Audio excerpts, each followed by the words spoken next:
Je m'appelle Dr. Cathy Altman. Je suis une obstétricienne gynécologue certifiée avec 33 ans d'expérience et j'ai réalisé plus de 500 avortements. Aujourd'hui, je vais décrire une interruption de grossesse chirurgicale au deuxième trimestre appelée dilatation et évacuation ou DNO. Un test ADN est généralement effectué entre 14 et 22 semaines de grossesse. Avant qu'un avortement par dilatation et évacuation puisse être effectué, le col de l'utérus doit être dilaté sur 1 à 2 journées avec de la laminaria ou similaire. Laminaria est un type d'algue qui absorbe l'eau et gonfle jusqu'à plusieurs fois son diamètre d'origine.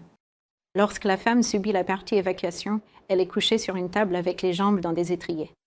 Elle peut recevoir des injections d'anesthésique locale dans le col de l'utérus, une sédation consciente par voie intraveineuse ou une anesthésie générale. L'avorteur utilise un spéculum pour ouvrir le vagin et un instrument pour stabiliser le col de l'utérus. Des dilatateurs métalliques peuvent être utilisés pour ouvrir davantage le col de l'utérus si nécessaire. Une fois que le col de l'utérus a été dilaté, une canule attachée à un tube d'aspiration est placée à l'intérieur de l'utérus. La machine d'aspiration est ensuite mise en marche et le liquide amniotique entourant le fœtus est aspiré. Le fœtus est trop grand pour passer à travers la canule, doit être retiré en morceaux avec une pince.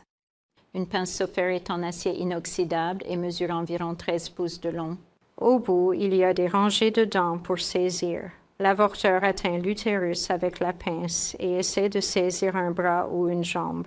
Une fois que l'avorteur a une prise ferme, il tire fortement pour retirer le membre. Morceau par morceau, l'avorteur retire les bras et les jambes, suivi par la tête ou le corps, y compris le torse et le bassin, ainsi que les intestins, le cœur et les poumons.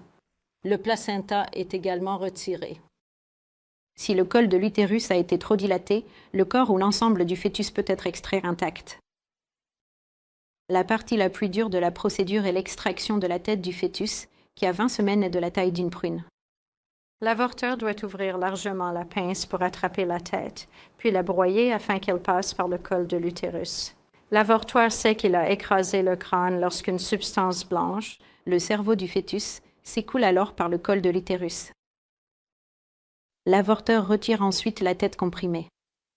Les membres restants, les fragments d'organes, d'os ou de placenta non enlevés avec les forceps, sont retirés par grattage de la paroi utérine avec une grande curette ou en réintroduisant la canule d'aspiration.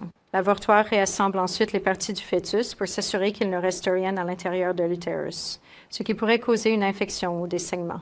Une fois que toutes les parties ont été comptabilisées, que le saignement a été contrôlé et que tous les instruments ont été retirés du vagin, l'avortement est considéré comme terminé. Pour la femme, cette procédure comporte le risque de complications majeures, y compris la perforation ou la lacération de l'utérus ou du col de l'utérus, avec des dommages possibles à l'intestin, à la vessie ou à d'autres organes maternels. Des infections et des hémorragies peuvent également survenir, ce qui peut entraîner la mort. Les grossesses futures présentent également un risque accru de perte ou d'accouchement prématuré en raison du traumatisme physique lié à l'avortement et des blessures au col de l'utérus.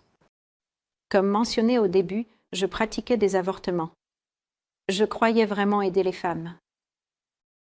Après la naissance de ma fille, j'ai vu que l'avortement ne termine pas seulement une grossesse. Il tue un innocent. Des termes tels que zygote, embryon ou fœtus sont simplement des termes qui se réfèrent à l'âge, comme nourrisson, tout petit et adulte, et ne diminuent en rien l'humanité de l'enfant. En prenant soin des femmes dans ma pratique d'obstétricien gynécologue, j'ai également appris comment l'avortement nuit aux femmes. J'ai arrêté de pratiquer des avortements car je ne pouvais plus tuer des bébés car ils n'étaient pas désirés. Je suis une militante pro-vie. Je suis la preuve que n'importe qui peut changer, peu importe qui ils sont ou ce qu'ils ont fait. Je vous invite à me rejoindre pour protéger les enfants à naître. Merci de votre attention.